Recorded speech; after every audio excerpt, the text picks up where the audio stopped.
ओम उमा महेश्वराय नमः। आप सभी का हमारे YouTube चैनल पर हार्दिक स्वागत है। आज सुने शिव महापुराण में आगे की कथा। ब्रह्मा जी कहते हैं, हे नारद, जब दक्ष के उस महान यज्ञ में घोर उत्पात मचा हुआ था और सभी डर के कारण भयभीत हो रहे थे, तो उस समय वहां पर एक आकाशवाणी हुई, हे मूर्ख दक्ष, तूने ये बहुत बड़ा अनर्थ कर दिया है। तूने शिव भक्त दधीच के कथन को प्रामाणिक नहीं माना, जो तेरे लिए परम मंगलकारी और आनंददायक था। तूने उनका भी अपमान किया और वे तुझे शाप देकर तेरी यज्ञशाला से चले गए। तब भी तू कुछ भी नहीं समझा। तूने अपने घर में स्वयं आई साक्षात मंगल स्वरूपा अपनी पुत्री सती का अपमान किया। तूने सती और शंकर का पूजन भी नहीं किया। अपने को ब्रह्मा जी का पुत्र समझकर तुझे बहुत घमंड हो गया था। तूने उस सती देवी का अपमान किया जो सत्पुरुषों की भी आराध्या हैं। वे समस्त पुण्यों का फल देती हैं। वे तीनों लोकों की माता, कल्याण स्वरूपा और भगवान शंकर की अर्धांगिनी हैं। सती देवी प्रसन्न होने पर सुख और सौभाग्य प्रदान करती हैं। वे परम मंगलकारी हैं। देवी सती की पूजा करने से समस्त भयों से छुटकारा मिल जाता है और मनोवांछित फलों की प्राप्ति होती है। देवी सभी उपद्रवों को नष्ट कर देती हैं। वे ही पराशक्ति हैं तथा कीर्ति, संपत्ति, भोग और मोक्ष प्रदान करती हैं। वे ही जन्मदात्री हैं, अर्थात जन्म देने वाली माता हैं। वे ही इस जगत की रक्षा करने वाली आदि शक्ति हैं और वे ही प्रलय काल में जगत का संहार करने वाली हैं। सती ही भगवान विष्णु सहित ब्रह्मा, इंद्र, चंद्र, अग्नि, सूर्यदेव आदि सभी देवताओं की जननी हैं। वे साक्षात जगदम्बा हैं। वे ही दुष्टों का नाश करने वाली और भक्तों की रक्षा करने वाली हैं। ऐसी उत्तम महिमा और गुणों वाली भगवान शिव की प्राण प्रिया धर्म पत्नी का तूने इस यज्ञ में अपमान किया है। भगवान शिव तो परम ब्रह्म परमेश्वर हैं। वे सबके स्वामी हैं। वे सबका कल्याण करते हैं। सभी मनुष्य प्रभु का दर्शन पाने की अभिलाषा सदैव अपने मन में रखते हैं। दर्शनों की इच्छा लिए घोर तपस्या करते हैं। वे भगवान शिव ही जगत को धारण कर उसका पालन पोषण करते हैं। वे ही समस्त विद्याओं के ज्ञाता और मंगलों का भी मंगल करने वाले हैं। वे ही समस्त मनोकामनाओं को पूरा करते हैं। हे दुष्ट दक्ष, तूने उन परम शक्तिशाली भगवान शिव की शक्ति की अवहेलना करके बहुत बुरा किया है। इसलिए तेरे इस महायज्ञ के विनाश को कोई नहीं रोक सकता। जिनके चरणों की धूल शेष नाग रोज अपने मस्तक पर धारण करता है, जिनके चरण कमल का ध्यान करने से ब्रह्मा को ब्रह्मत्व प्राप्त हुआ है, तूने उनका और उनकी पत्नी सती का पूजन न करके बहुत अनिष्ट किया है। भगवान शिव ही इस संपूर्ण जगत के पिता और उनकी पत्नी देवी सती इस जगत की माता हैं। तूने उन माता पिता का सत्कार न कर उनका घोर अपमान किया है। अब तेरा कल्याण कैसे हो सकता है? तूने स्वयं दुर्भाग्य से अपना नाता जोड़ लिया है। तूने देवी सती और भगवान शिव की भक्तिभाव से आराधना नहीं की। तेरी ये सोच ही कि कल्याणकारी शिव का पूजन किए बिना भी मैं कल्याण का भागी हो सकता हूँ, तुझे ले डूबी है। तेरा सारा घमंड नष्ट हो जाएगा। यहाँ बैठा कोई भी देवता शिव जी के विरुद्ध होकर तेरी सहायता नहीं कर पाएगा। यदि करना भी चाहेगा तो स्वयं भी नष्ट हो जाएगा। अब तेरा अमंगल निश्चित है। सभी देवता और मुनिगण यज्ञ मंडप को छोड़कर तुरंत यहाँ से अपने अपने धाम को चले जाएं, अन्यथा सबका नाश हो जाएगा। इस प्रकार यज्ञशाला में उपस्थित सभी लोगों को चेतावनी देकर वह आकाशवाणी मौन हो गई। ब्रह्मा जी कहते हैं, नारद, उस आकाशवाणी को सुनकर सभी देवता और मुनि आश्चर्य से इधर उधर देखने लगे। उनके मुंह से एक भी शब्द नहीं निकला। वे अत्यंत भयभीत हो गए। उधर भृगु के मंत्रों से उत्पन्न गणों द्वारा भगाए गए शिवगण, जो कि नष्ट होने से बच गए थे, शिव जी की शरण में चले गए। वहां पहुंचकर उन्होंने प्रभु को हाथ जोड़कर प्रणाम किया और वहां यज्ञ में जो कुछ भी हुआ था उसका और सती के शरीर त्यागने का सारा वृत्तांत उन्हें सुनाया। शिवगण बोले, हे महेश्वर, दक्ष बड़ा ही दुरात्मा और घमंडी है। उसने माता सती का बहुत अपमान किया। वहां उपस्थित देवताओं ने भी उनका आदर सत्कार नहीं किया। उस घमंडी दक्ष ने यज्ञ में आपका भाग भी नहीं दिया। हे प्रभु, दक्ष ने आपके प्रति बुरे शब्द कहे। आपके विषय में ऐसी बातें सुनकर माता क्रोधित हो गई और उन्होंने पिता की बहुत निंदा की। जब दक्ष ने उनका भी अपमान किया तो वे शांत होकर सोचने लगीं। फिर उन्होंने वहां उपस्थित सभी देवताओं और मुनियों को फटकारा जिन्होंने आपका अनादर किया था। उन्होंने कहा कि शिव निंदा सुनकर मैं जीवित नहीं रह सकती।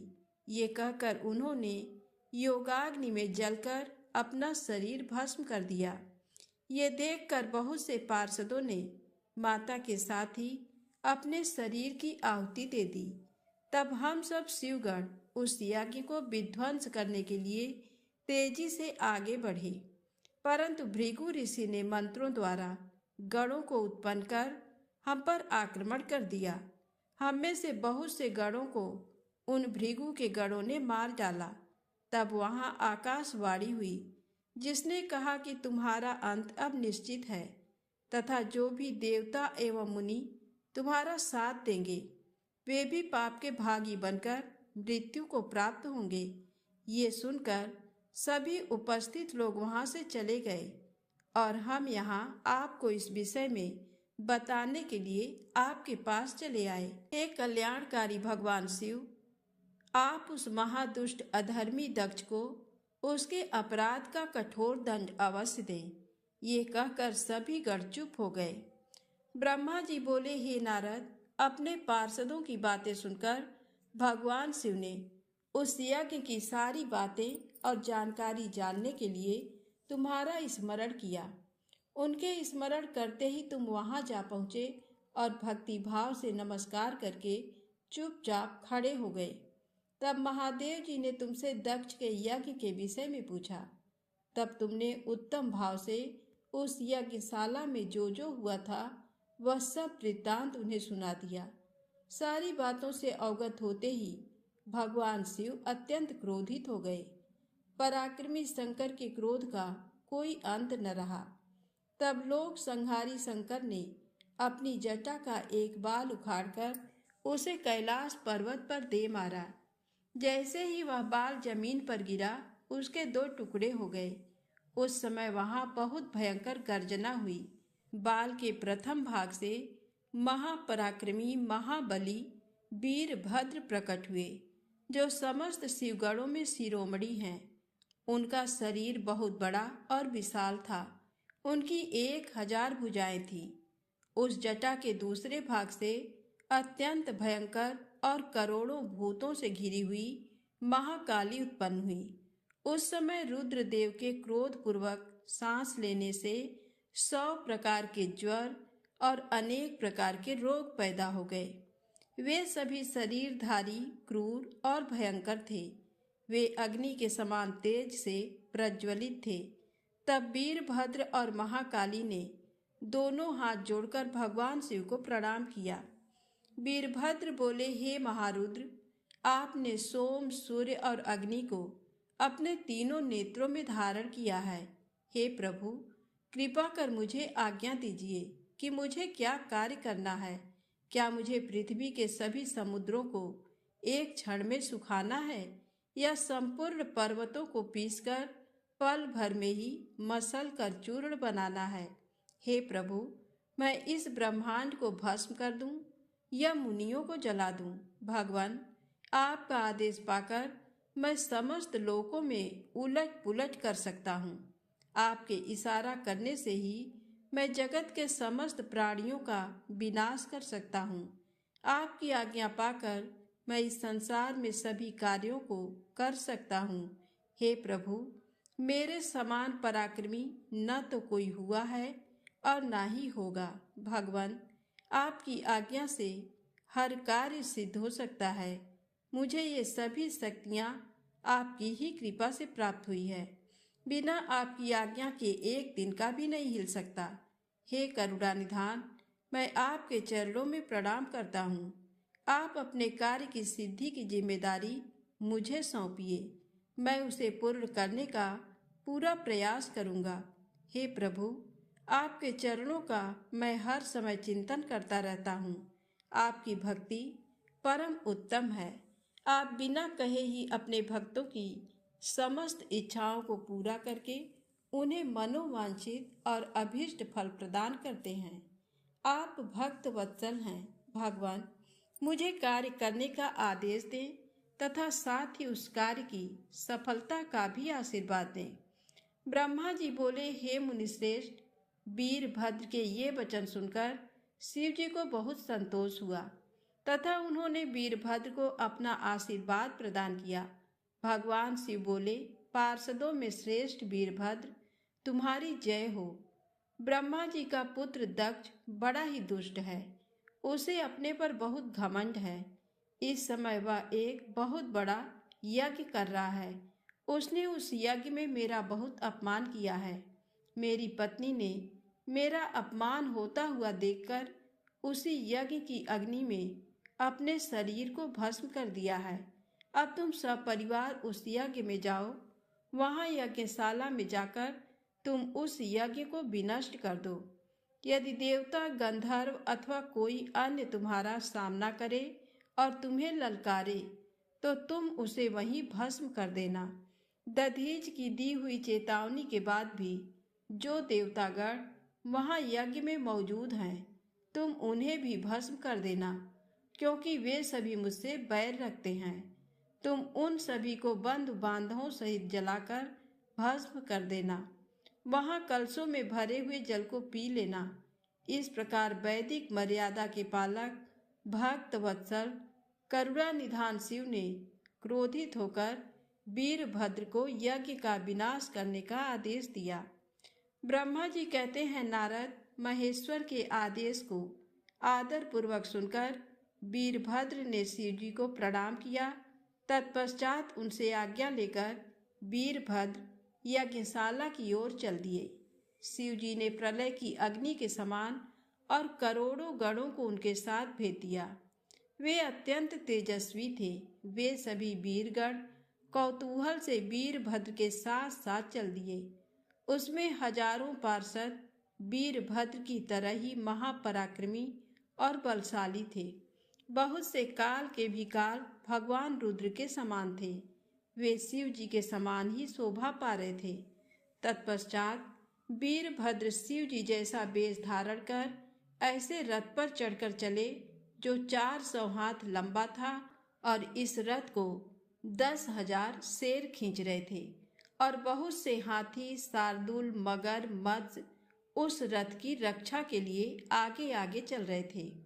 काली, कात्यायनी, ईशानी, चामुंडा, मुंडमर्दिनी, भद्रकाली, भद्रा, त्वरिता और वैष्णवी नामक 9 दुर्गाओं ने भी भूतों पिशाचों के साथ दक्ष के यज्ञ का विनाश करने के लिए उस ओर प्रस्थान किया।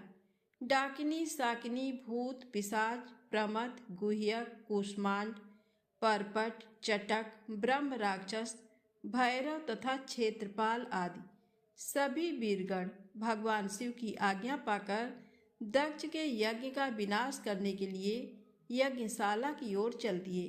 वे भगवान शंकर के 64,000 करोड़ गणों की सेना लेकर चल दिए।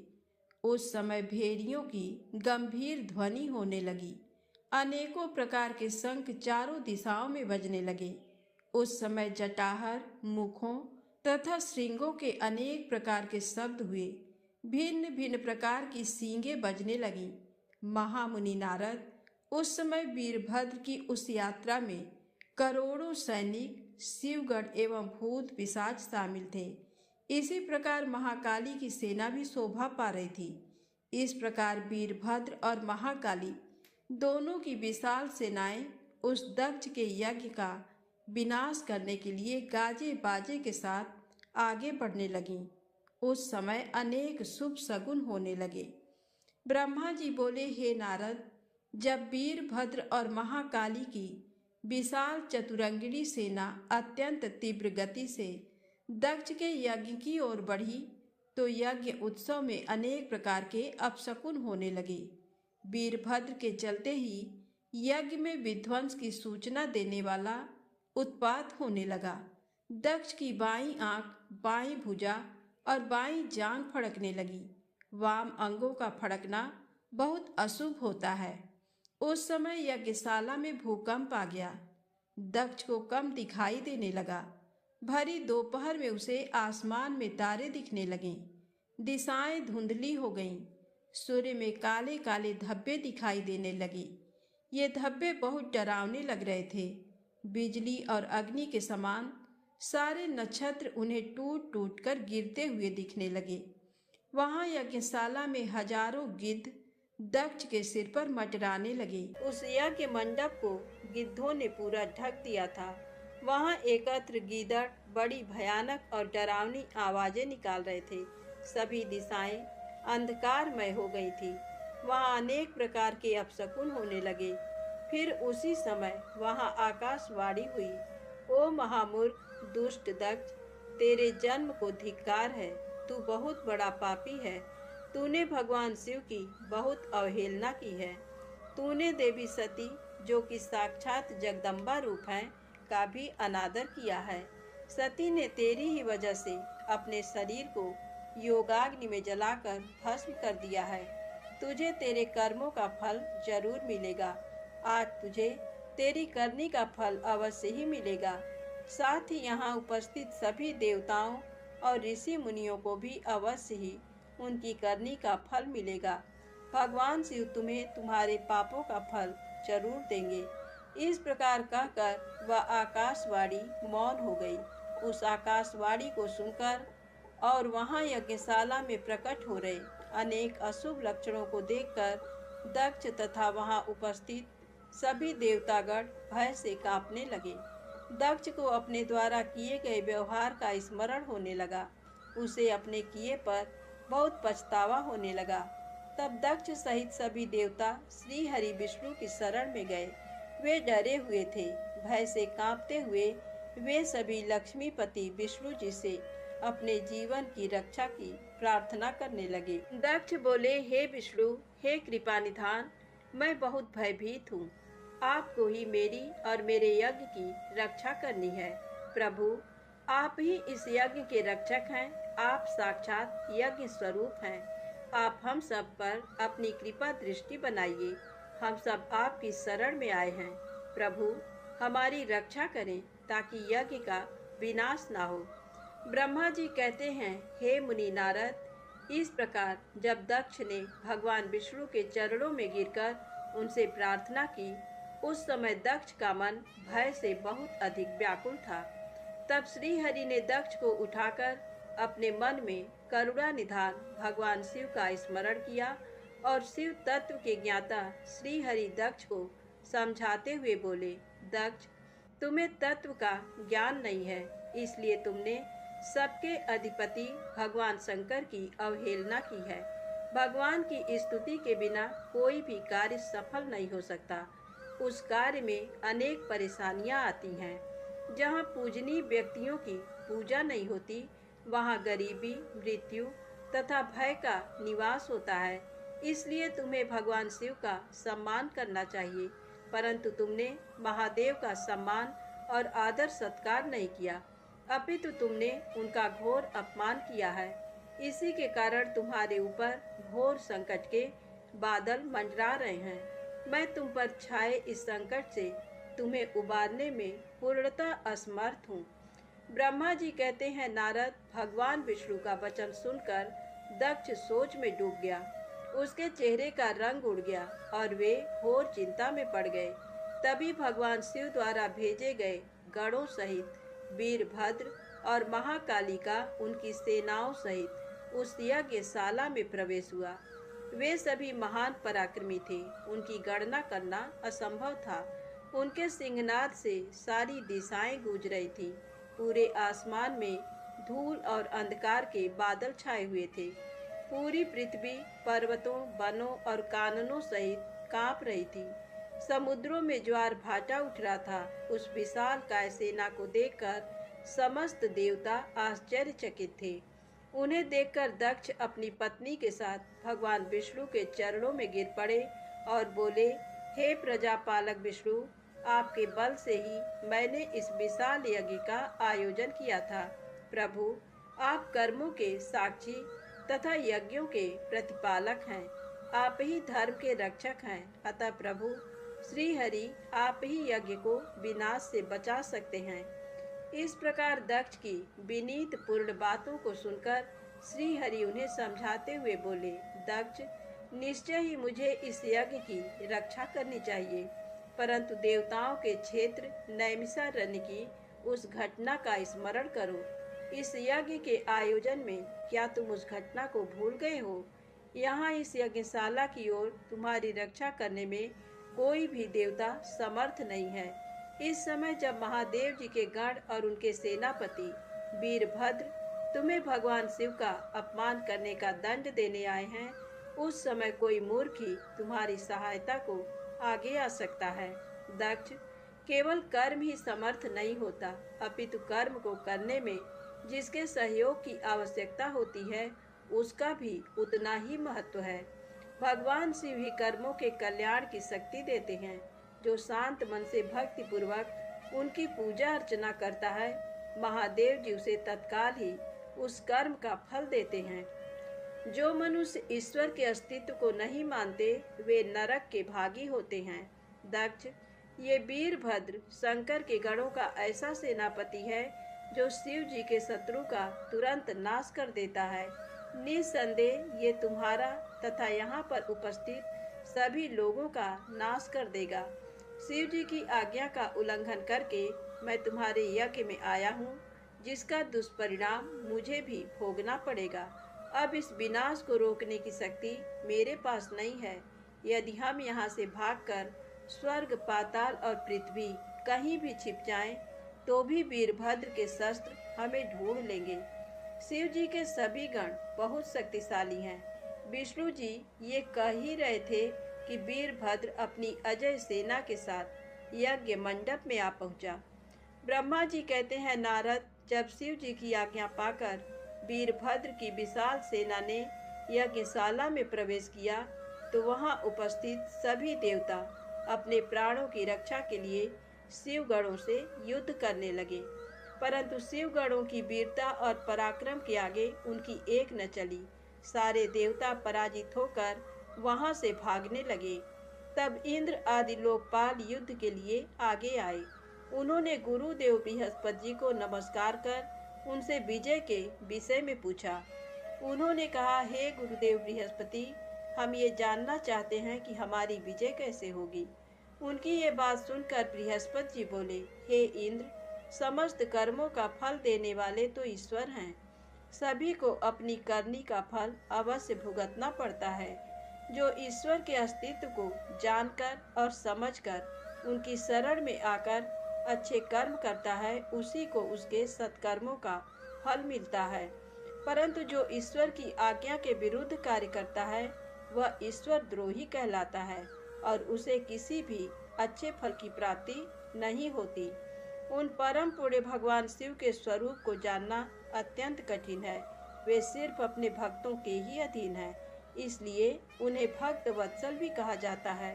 भक्ति और ईश्वर सत्ता में विश्वास न रखने वाले मनुष्य वेदों का 10,000 बार भी अध्ययन कर लें तो भी भगवान शिव के स्वरूप को भली भांति नहीं जान पाएंगे। भगवान शिव के शांत, निर्विकार एवं उत्तम दृष्टि से ध्यान करने एवं उनकी उपासना करने से ही शिव तत्व की प्राप्ति होती है। तुम उन करुणा निधान भगवान महेश्वर की अवहेलना करने वाले उस मूर्ख दक्ष के निमंत्रण पर यहाँ इस यज्ञ में भाग लेने आ गए हो। भगवान शिव की पत्नी देवी सती का भी इस यज्ञ में घोर अपमान हुआ है। उन्होंने इसी यज्ञ में अपने प्राणों की आहुति दे दी है। इसी कारण भगवान शंकर ने रुष्ट होकर इस यज्ञ विध्वंस करने के लिए वीरभद्र के नेतृत्व में अपने शिव गणों को भेजा है। अब इस यज्ञ के विनाश को रोक पाना किसी के भी बस में नहीं है। अब जाकर भी तुम लोग कुछ नहीं कर सकते। बृहस्पति जी के ये वचन सुनकर इंद्र सहित अन्य देवता चिंता में पड़ गए। सभी वीरभद्र और अन्य शिवगण उनके निकट पहुंच गए। वहां वीरभद्र ने उन सभी को बहुत डांटा और फटकारा। गुस्से से वीरभद्र ने इंद्र सहित सभी देवताओं पर अपने तीखे बाणों से प्रहार करना शुरू कर दिया। बाणों से घायल हुए सभी देवताओं में हाहाकार मच गया और वे अपने प्राणों की रक्षा के लिए यज्ञ मंडप से भाग खड़े हुए। ये देखकर वहां उपस्थित सभी ऋषि मुनि भयभीत होकर श्री हरि के सम्मुख प्राण रक्षा के लिए प्रार्थना करने लगे। तब मैं और विष्णु जी वीरभद्र से युद्ध करने के लिए उनके पास गए। हमें देखकर वीरभद्र, जो पहले से ही क्रोधित थे, हम सबको डांटने लगे। उनके कठोर वचनों को सुनकर विष्णु जी मुस्कुराते हुए बोले, हे शिव भक्त वीरभद्र, मैं भी भगवान शिव का ही भक्त हूँ। उनमें मेरी अपार श्रद्धा है। मैं उन्हीं का सेवक हूँ। परंतु दक्ष अज्ञानी और मूर्ख है। ये सिर्फ कर्म कांडों में ही विश्वास रखता है। जिस प्रकार महेश्वर भगवान अपने भक्तों के ही अधीन है, उसी प्रकार मैं भी अपने भक्तों के ही अधीन हूँ। दक्ष मेरा अनन्य भक्त है। उसकी बारंबार प्रार्थना पर मुझे इस यज्ञ में उपस्थित होना पड़ा। हे वीरभद्र, तुम रुद्र देव के रौद्र रूप अर्थात क्रोध से उत्पन्न हुए हो। तुम्हें भगवान शंकर ने इस यज्ञ का विनाश करने के लिए यहाँ भेजा है। उनकी आज्ञा तुम्हारे लिए शिरोधार्य है। मैं इस यज्ञ का रक्षक हूँ, अतः इसे बचाना मेरा पहला कर्तव्य है। इसलिए तुम भी अपना कर्तव्य निभाओ और मैं भी अपना कर्तव्य निभाता हूँ। हम दोनों को ही अपने उत्तरदायित्व की रक्षा के लिए आपस में युद्ध करना पड़ेगा। भगवान विष्णु के ये वचन सुनकर वीरभद्र हंसकर बोला कि आप मेरे परमेश्वर भगवान शिव के भक्त हैं। ये जानकर मुझे बहुत प्रसन्नता हुई। भगवान, मैं आपको नमस्कार करता हूँ। आप मेरे लिए भगवान शिव के समान ही पूजनीय हैं। मैं आपका आदर करता हूँ, परंतु शिव आज्ञा के अनुसार मुझे इस यज्ञ का विनाश करना है। ये मेरा कर्तव्य है। यज्ञ का रक्षक होने के नाते इसे बचाना आपका उत्तरदायित्व है। अतः हम दोनों को ही अपना अपना कार्य करना है। तब श्री हरि और वीरभद्र दोनों ही युद्ध के लिए तैयार हो गए। तत्पश्चात दोनों में घोर युद्ध हुआ। अंत में वीरभद्र ने भगवान विष्णु के सुदर्शन चक्र को जड़ कर दिया। उनके धनुष के 3 टुकड़े कर दिए। वीरभद्र विष्णु जी पर भारी पड़ रहे थे। तब उन्होंने वहां से अंतर्धान होने का विचार किया। सभी देवता व ऋषिगण ये समझ चुके थे कि ये जो कुछ हो रहा है वह देवी सती के प्रति अन्याय और शिव जी के अपमान का ही परिणाम है। इस संकट की घड़ी में कोई भी उनकी रक्षा नहीं कर सकता। तब वे देवता और ऋषिगण शिव जी का स्मरण करते हुए अपने अपने लोक को चले गए। मैं भी दुखी मन से अपने सत्य लोक को चला आया। उस यज्ञ स्थल पर बहुत उपद्रव हुआ। वीरभद्र और महाकाली ने अनेकों मुनियों एवं देवताओं को प्रताड़ित करके उनका वध कर दिया। भृगु, पूषा और भग नामक देवताओं को उनकी करनी का फल देते हुए उन्हें पृथ्वी पर फेंक दिया। हे नारद, यज्ञशाला में उपस्थित सभी देवताओं को डराकर और मारकर वीरभद्र ने वहां से भगा दिया और जो बाकी बचे उनको भी मार डाला। तब उन्होंने यज्ञ के आयोजक दक्ष को, जो कि भय के मारे अंतर्वेदी में छिपा था, बलपूर्वक पकड़ लिया। वीरभद्र ने दक्ष के शरीर पर अनेकों वार किए। वे दक्ष का सिर तलवार से काटने लगे, परंतु दक्ष के योग के प्रभाव से वह सिर काटने में असफल रहे। वीरभद्र ने दक्ष की छाती पर पैर रखकर दोनों हाथों से उसकी गर्दन मरोड़कर तोड़ दी। तत्पश्चात दक्ष के सिर को वीरभद्र ने अग्निकुंड में डाल दिया। उस महान यज्ञ का संपूर्ण विनाश करने के उपरांत वीरभद्र और सभी गण जीत की खुशी के साथ कैलाश पर्वत पर चले गए और शिव जी को अपनी विजय की सूचना दी। इस समाचार को पाकर महादेव जी बहुत प्रसन्न हुए। धन्यवाद। प्रेम से बोलें शंकर भगवान की जय हो।